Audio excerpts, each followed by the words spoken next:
stressed out teams, high turnover, and poor leadership. This episode explores how self-awareness and emotional intelligence are quite often the missing links between burnout and real business growth. Dr. Julie Donley is a leadership coach, an award-winning author, and former director of nursing. With over 3 decades of experience transforming high-pressure workplaces into people-centered environments, Julie has a background that spans behavioural health, organisational development, and frontline healthcare.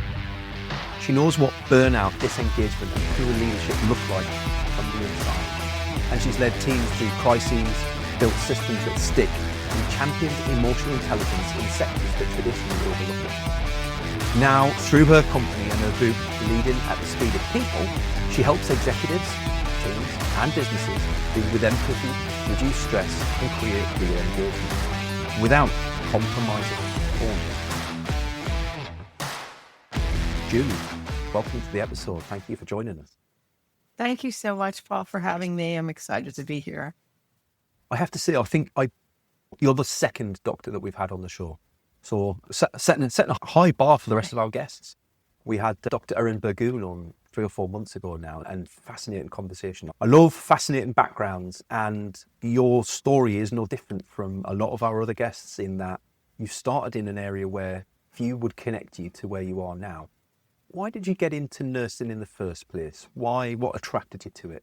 Well, to nursing, I had no idea what I was going to do when I grew up, and it took me forever to find that path to get my first degree, which was in business, actually. But I was really drawn to people. And I loved helping people to be their best, to heal, to grow. And that's what led me into nursing, and into psychiatric nursing specifically, because I wanted to, as I said, help people to be their best. And that was sort of where I could see me doing the most good. Why psychiatric nursing then? What spoke to you there? But it's interesting. I just wanted to help people.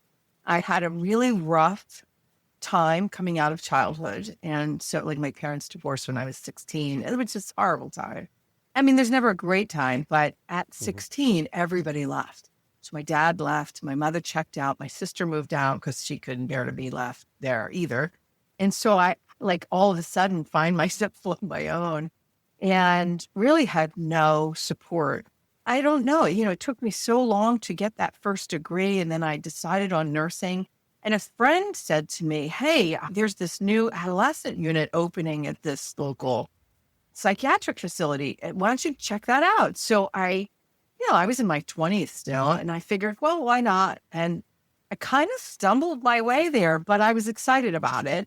And I had not entered nursing school yet. So I started this job on this psychiatric unit before I actually, had even gotten into nursing. So I was on a waiting list, so I had to wait a year. And 2 things happened. And the first was that I absolutely loved it. I definitely found a great place, a home for me in psych. And I loved working with the kids. And so that was the first thing. And the second thing that happened was the leadership was really bad. And so the work environment, now you have to remember that in a psychiatric center, it's it's dangerous. And you have to be very careful about how you display yourself, your emotional expressions, everything. It's called emotional labor because it really is laborious as to how do you control yourself, but also how, understand what others are going through and paying attention to those cues, those signs that danger may be coming, that kind of thing. And so when you have a leader that adds to the danger because of her body language and her lack of ability to communicate and connect, I mean, she was really bad. She was everything that you can imagine. She stirred up chaos and she played favorites, and she was just inappropriate with the men and versus the women. I mean, it was like everything that could go wrong went wrong with her. And of course, I was still very young, and I'm watching this going, what? I'm don't people understand that she's causing a lot of these problems? And I don't know if they realized that or if they just sort of assumed it was adolescence. because nobody wanted to work there because of the kids. Well, it wasn't just the kids. She would bark orders at people. She didn't treat people nice. And that spurred my interest into leadership and understanding how the impact of what a leader does and how they show up really can make or break the team and can create work environments that either work really well or don't work at all. And was my first experience very young in poor leadership. I think it's interesting that so many people learn just as many lessons from a poor leadership experience as a good leadership, possibly more than from a good leadership experience, because when a good leader is there, kind of everything just kind of flows. But when there's a bad leadership experience, you start to pick apart the why. Or if you're leadership minded, as I call it, like you're aware of how leadership works at some base level, at a people level, you start to see the links between the behaviors and the actions and the outcomes and how people react to that. So I think it's interesting. I guess that desire to put your own stamp on things is why you ended up becoming a director of nursing then. Yeah. And why I got my doctorate in leadership, right? So I went on to study leadership I was very curious as to how she could get away with it. Honestly, that was part of it. And also, what makes for a good leader then, because that wasn't it. And so, yeah, that really fueled me to study, practice, get involved. And that's what, and yes, I got to, well, I stumbled into coaching in the coaching profession in 2001 and loved that. Was like a great place for me to continue to play, but with different people who were functioning well in the world. You're in psych, people are not functioning. That's why they go into a hospital. So with coaching, that's not where we're playing. We're playing with people who are doing great things and they want to be even more effective. So it was sort of a natural thing for me to move into. And yes, I actually stepped out of coaching to go back into full-time employment to take that director position.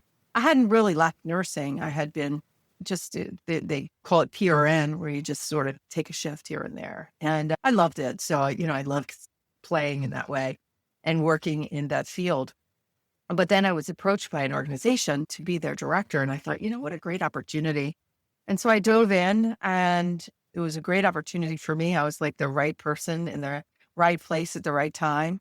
And I knew what needed to be done, but boy, did I have a bad experience in the beginning, because again, I was plopped into this role. There was nobody there to support me. I mean, I literally was handed a set of keys that basically said, okay, have at it. And I'm like, what? Like, I have 3 sites. Can you give me the addresses of the other 2 sites? Like, that's how bad it was. And the woman who I was replacing, she hired me very quickly. Like within 2 weeks, I was hired, and which is unusual at that level. And then she left 2 months later.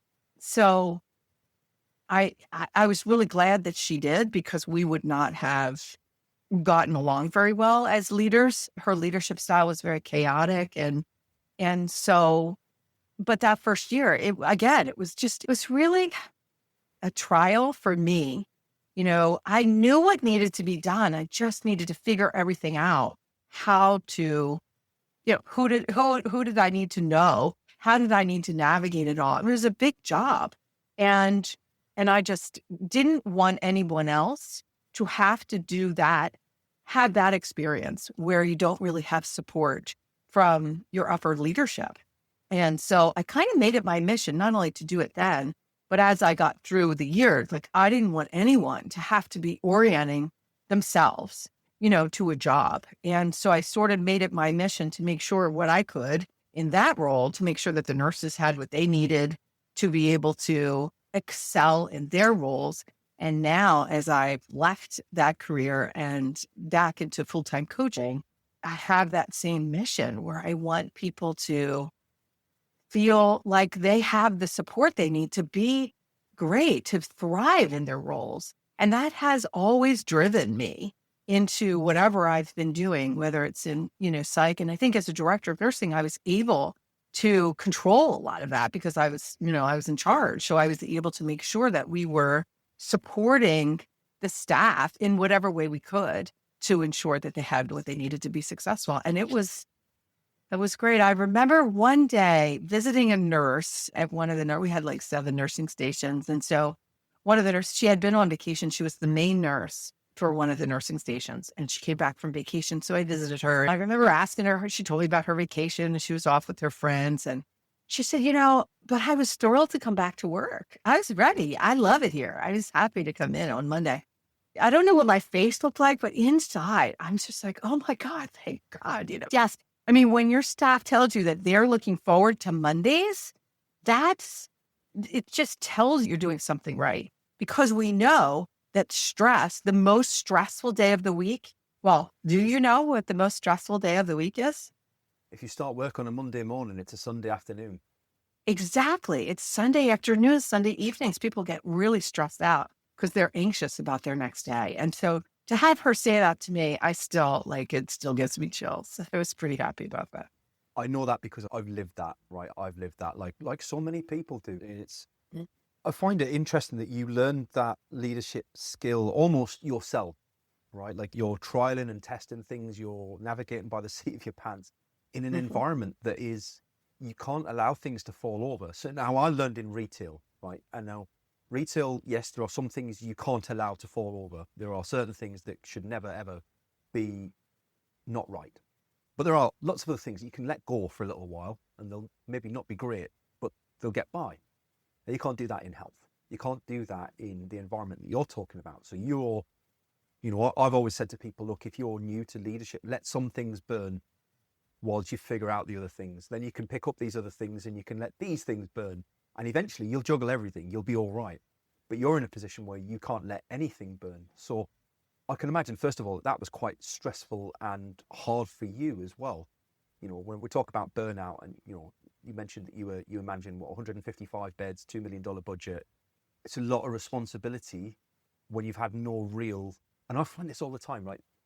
Especially healthcare is terrible for throwing people in the deep end and expecting them to swim.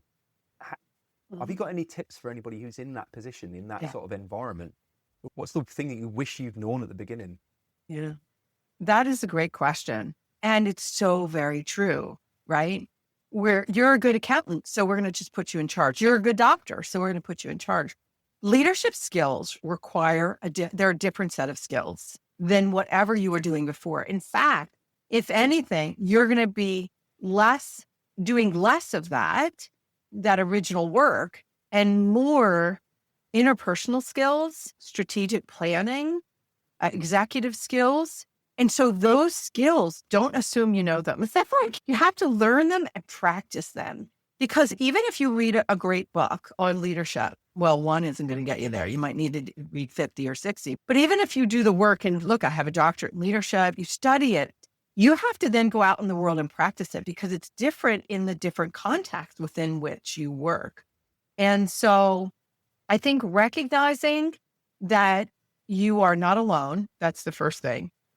And getting help. I mean, it's why I coach people, right? And so a lot of times, I know for me, there was a point in my journey as a director of nursing where I really didn't have like a coach or mentor there, and I wanted more support. So of course, as a coach, I just hired one for myself and I didn't think anything of it. I mean, it would have been nice if they had paid for it, but I didn't care. I knew that I wanted to represent myself in a certain way and that, people are watching you. They're learning from you as especially when you have a position or a title.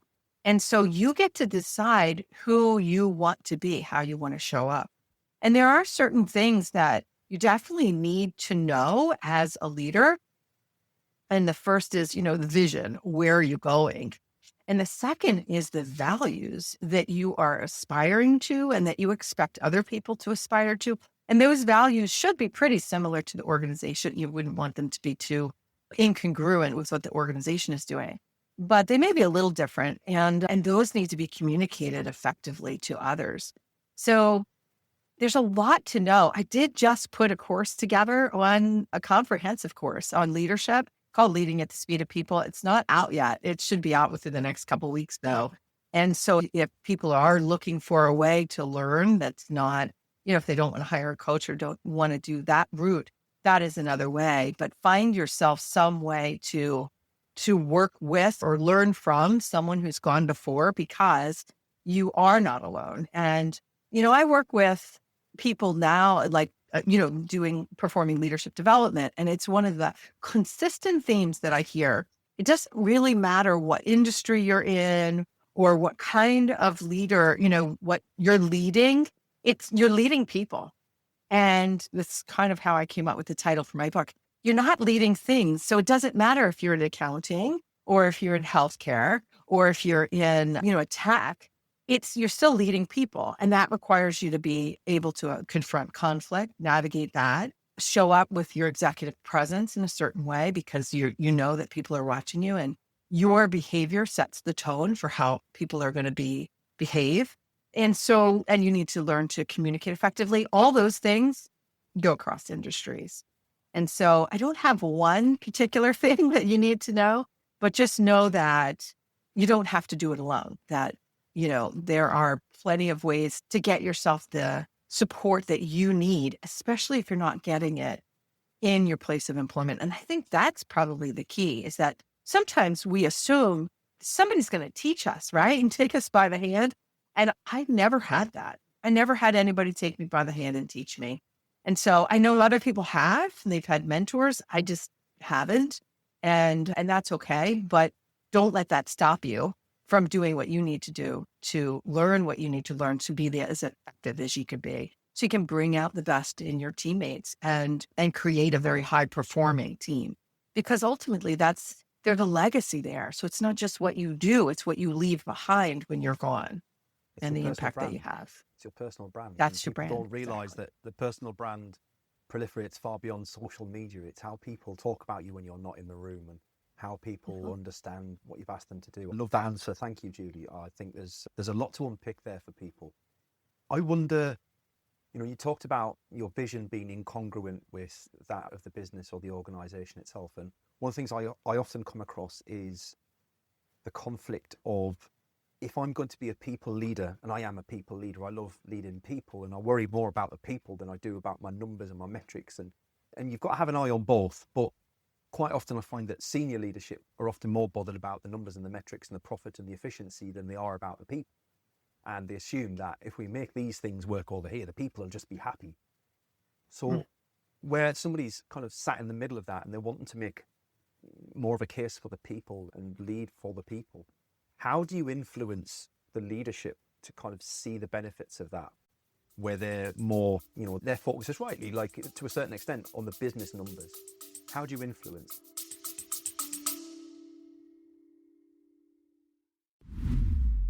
Special shout out in today's episode for our charity partners, ADHD Liberty, led by Sarah Templeton, who are part of the fight to prevent the school to prison pipeline for ADHD and neurodiverse individuals.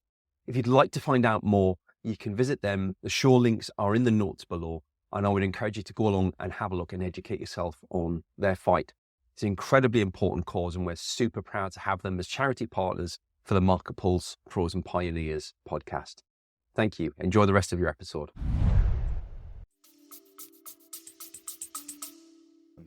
Movement from systems to efficiency and metrics, and they all matter. The metrics and compliance and checklists, especially in healthcare, right? All of those things really matter. And we do need structure and accountability to make things work. But what I saw again and again is that the processes don't work without the people. So when staff are exhausted or disengaged or even feeling unsupported, even the best systems will fail. And of course they blame the people, but it's the system and the way the system works. So I began making the case by showing how people issues were system issues.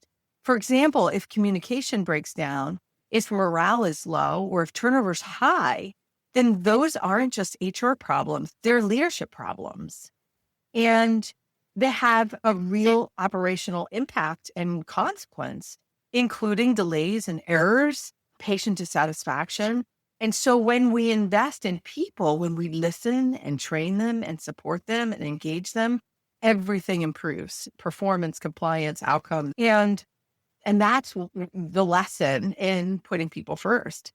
And so I think that you asked a specific question: what do leaders do to influence other leaders in focusing on the people? And I think what we do is we stand up and we speak up and we advocate. We become the voice of the people by interjecting that from wherever we are leading. Metrics and numbers are important, but how do we get those? We get those through the people. So through my work, I know that I teach leaders how to build trust, because trust is essential, and reduce friction. We've spent a lot of time talking about that. Well, a lot of the time it comes down to, what are we doing to cause people to have more stress and that productivity go down? If you only look at the numbers, then you're not seeing how people are actually functioning. What is getting in the way of, it's what I call friction. What is getting in the way of people being able to just perform their job? And it might be training. It might be, ineffective onboarding, for instance, takes longer for people to figure it out. Or if there's a lot of fear in the workplace, then, if people are walking on eggshells, all that effort and energy that goes into just navigating how to behave and what I can say, that's a lot of work. And so your productivity is going to go down and your disengagement, numbers will go up. Retention will go down. People will leave because you're reducing the ability for people to just thrive at work. They're just surviving. And so if we unlock the possibilities and their potential by creating safety at work, by being very clear in our communication and our expectations, by, you mentioned before we started today about just having fun at work, being able to create a work environment that works, where people feel comfortable coming to work and being authentic and having a good time and working together, building that team and community. That's where people get excited about coming to work. Then your numbers will come out. So it's kind of, maybe it's a backwards way of looking at it, or it's just different from how other people look at it. Because if you're looking at the numbers and dictating, you're creating that fear. But if you help people to do their best work, then the numbers are going to go up. Naturally, they're going to want to be successful. I spent quite a lot of time in theft and fraud prevention in retail. So I looked a lot at internal theft and fraud for the business. And I tell this story quite a lot. I used to go into stores to do an audit, and I could turn up and do any variety of audits. There's all sorts of things that I could check on. And I just the business relied on me to go in, kind of spidey senses are tingling. What do I think's going on in here? What's going on? And quite often, first port of call, I'd just go to the rota. I'd go to the planning rota, the staff rota, and I'd look to see how many rotas were up, first of all. Because you go into a store and they've only got this week's rota up, or we've got some bigger problems about how you lead your people, because they need to have 3 weeks up, minimum, right? But I'd go in and I'd look at the rotas and I'd see the same people working late shifts, 5-6 days a week. And when somebody phoned in sick, if somebody would be crossed out, and then that person would still be rotated in again, it'd be another late shift. And so they'd be working 6-7 days, some weeks, a couple of days off in the middle, 6-7 days. And I'd the store manager would come behind me and be like, "Why are you looking at my staff? My staff are all right. Nobody steals in here." Like, "Oh, okay, no, I didn't say they were, but this person here, do they do all of your sick calls? Do they always come in when you need them?" "Yeah." "Oh, but they're solid. They've worked me for 15 years. They've been here since the beginning." "Okay, guarantee you that's the one I'm going to look at first, and I guarantee you that's where I'll find it." "Why? Why would they do it?" "Well, because you're not treating them right. You're treating them how they want to be treated, but it's not the way they need to be treated. They might be asking you for more shifts. They might say that they're happy working lots of late shifts, and they might be quite happy when you ask them to come in and cover sickness. But actually inside, they're a bit disgruntled. They get a bit annoyed over time, and they feel as though they're owed a bit more than what your average other employee earns, Start to feel a little bit entitled. I should get more because I always come in and cover sick. I always do the horrible shifts. I'm always here mopping up everybody else's mess." And it starts with little things and it becomes bigger things. And eventually, if nobody catches it, it becomes big, obvious things. And I guarantee, 9 times out of 10, that was the person. It was And it was a tough job to do because I knew that person hadn't done anything wrong, really. They'd gone down a wrong path, but they'd been treated wrong in the first place. And it was hard to do anything about that because, you know what, I'd probably do the same in their situation as well. Most reasonable people probably would. You might not go to that extent of stealing, but you'd start to feel entitled and you'd feel as though you would do something more. So I think, you know, there's a lot of that in any environment. You know, you've got to look at, where are you using up the goodwill of your people? There is only so much goodwill in the bank, and eventually you will break the people. Moving on from that a little bit then, obviously you've got a book, Leading at the Speed of People, and I love that title, it's phenomenal. Why did you decide to write that book, and how do you deal with people who still see things like emotional intelligence as the soft stuff, that it's all fluffy HR, right? And we don't really need that stuff. Yeah. Well, the book was born from years of watching people who had, you know, the best intentions, but didn't have all the skills of what it took to really lead effectively. Also having some really bad, ineffective leaders that I, you know, came across. And I do tell some stories in the book about those as well. And so I wrote the book. I mean, this was my third book, actually. So this was, and I have some other books that I want to write. So I am a multiple author. But this book in particular, I really am very proud of and excited about, because it really does, teach people how to lead effectively and be people-centered in their approach. And, what brought this home for me was working in behavioral health, where, emotional intensity is part of the job. And as I mentioned, I saw firsthand how leaders' presence, how they showed up, how they listened, how they handled conflict or managed their own stress, had ripple effects on the entire team, and how that impacted how the employees treated patients, of course, in my area. So I wrote the book because I saw the cost of not leading at the speed of people, which, creates burnout, turnover, disengagement. And I wanted to give leaders a more human-centered roadmap, one that shows us how to slow down. I mean, that's the big thing, is that when you're dealing with people, you can do tasks at 150 miles an hour and do this and do that and shift from one thing to another. But you can't do people that way. We have to slow down enough to really be thoughtful and connect with them. And so when you mentioned about emotional intelligence and being soft stuff, so to speak, I remind people that it's the soft stuff, if you want to call it, that makes the hard stuff work. You can have the best strategy, the smartest team, and all the data.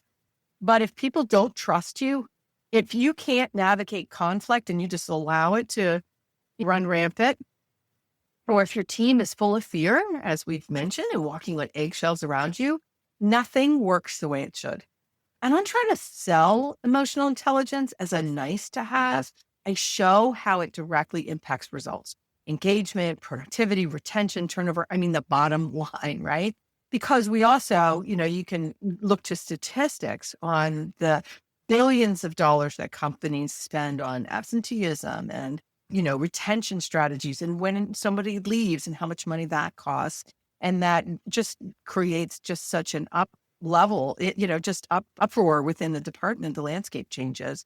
So honestly, once leaders experience what emotional intelligence can do for you, like self-awareness and empathy, once they shift their tone of voice and they listen differently, or they respond to someone with more clarity and calm, and they see how others respond and the impact that they have, then that's when they stop seeing it as soft. They see it as essential. So let's share a story. A client recently was struggling with two managers not getting along. She was a C-suite. And so she mentioned she has to talk to them about their communication, and she wanted some strategies for dealing with that. And I mentioned empathy. She said, no, it's not empathy. It's communicating. So we talked about it. And eventually we talked about, what does empathy mean? Well, help this manager see the world from this manager's eyes, and help this manager see the world from this manager's eyes.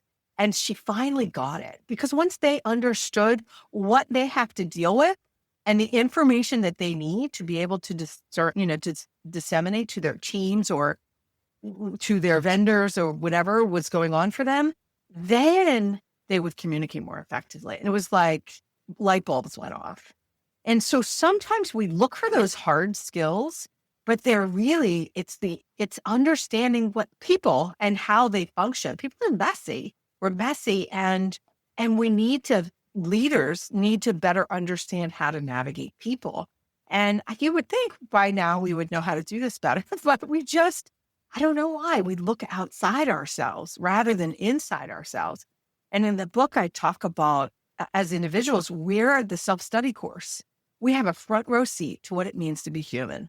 And the more we observe ourselves, observe how we feel when X happens or the trauma that we've experienced. And no, nobody else's path is just like ours, but guarantee everybody's been through trauma.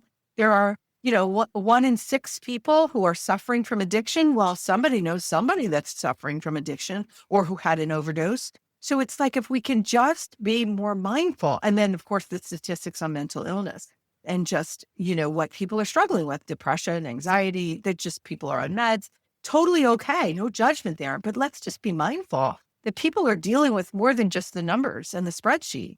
They're dealing with all this other stuff, sick parents, kids, whatever is going, financial issues. So when we can learn to be a little bit more compassionate and understanding, which again, it requires us to just slow down just a little bit so that we can connect with people. It just makes all the difference in the world. I prefer to refer to what's traditionally termed soft skills as core skills. They're essential. They're the building blocks that you should build your leadership on, but they're very rarely the bits that we teach because, to your point, it requires us to look within. It's the hard work. You've got to do the hard work. It's easy to blame other people, but you can blame other people very easily, but we can't look within ourselves easily or match up how we think with others easily. But I think the key is plenty of people start off as a process-oriented leader and worry about the numbers and efficiency, and learn later on that they can lead with people, and it's a much nicer way of doing things. It's a much easier way of doing things once you've got it. But nobody ever goes the other way. Nobody ever starts off as a people-centered leader and becomes an ROI and KPI-driven leader and forgets all about the people. And the reason for that is because once you've done it, you realize how much of a difference it makes and how much more pleasant everything is. Why would you ever go back? Mm-hmm. So I love your take on that, Julie. I think it's inspirational. And I think there's so much that other people can learn from all of that. I always seem to have guests on. I just want to go on for hours and hours. I could just ask so many questions and so many things that I could share with the audience. Before we wrap the shop up and when we close things down, first of all, I'm going to make sure that all of your contact details are in the show notes and everything, so people can reach out if curious to learn more about your coaching, your course, your books. It'll all be in there. What's one outdated leadership mindset or business culture habit that you wish more leaders could just leave behind them when they're starting out? Yeah, there's more than one, but I think what I would say that you have to have all the answers. That outdated model creates so much pressure, and that unnecessary pressure. And again, if we're about reducing stress, reducing friction, anything that gets in the way, then that would be one of them. You don't have to have all the answers. It silences teams. People are looking up to you there's something special about, being the one that everybody looks to. But at the end of the day, it doesn't matter where the ideas come from. And you have a team around you, so use them. Leadership isn't about control. It's about creating space for others to contribute, grow, and take ownership. And I thought about this in preparation for today. And, it is a risk to walk in and not have any of the answers. I remember my first year as the director of nursing, I asked a lot of questions, probably the first few months for sure. And then over time, but what it did was I really presented myself as, I don't know. Because I didn't know how they did things. I knew how to do things, but I didn't know how they did things. And there was a little bit of a risk because they're like, oh, she doesn't know anything. No, I don't. I don't know how you do things.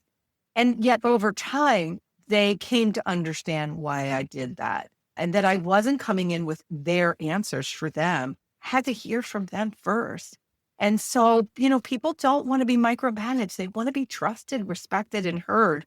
And leaders who still operate from that top down, command and control style are missing the opportunity to really unlock the full potential of their team and to come together with their teams to create something that we all want, so that it's not just about you. Like we mentioned the word vision earlier. The vision has to be something that's everybody's enrolled in, and we can create that together. But you can't create it without listening to your team and if you have the answer, then you're just telling them where they're going, rather than enlisting them and asking them questions about where they want to see it go.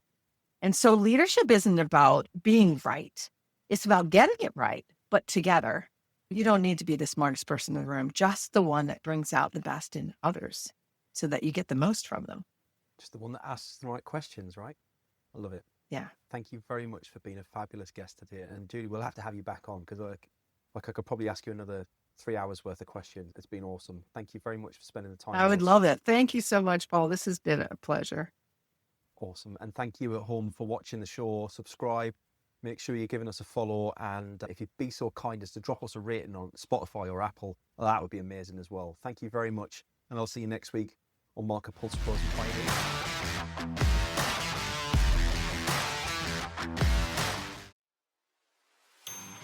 Thanks for joining us for today's show. I hope you enjoyed it. If you'd like to feature on a future show, or you've got some ideas for folks who would make a great guest, please drop us a line. Contact details are in the show notes, and I'd love to hear from you. Your host today was me, Paul Banks, founder at Javelin Content Management. Here at Javelin, we specialise in helping busy business owners just like you to repurpose video content, taking all the stress and tech problems away and turning your long-form video into literally hundreds of pieces of content without breaking the bank. We describe it as getting ideas out of your head into video and out to your socials. If you want to launch your personal brand, become the vendor of choice for your audience, or maximise your sales revenue impact, we'd love to hear from you. Join us next Wednesday for the next episode, and don't forget to subscribe and give us a review. Our podcast is only possible with your continued support.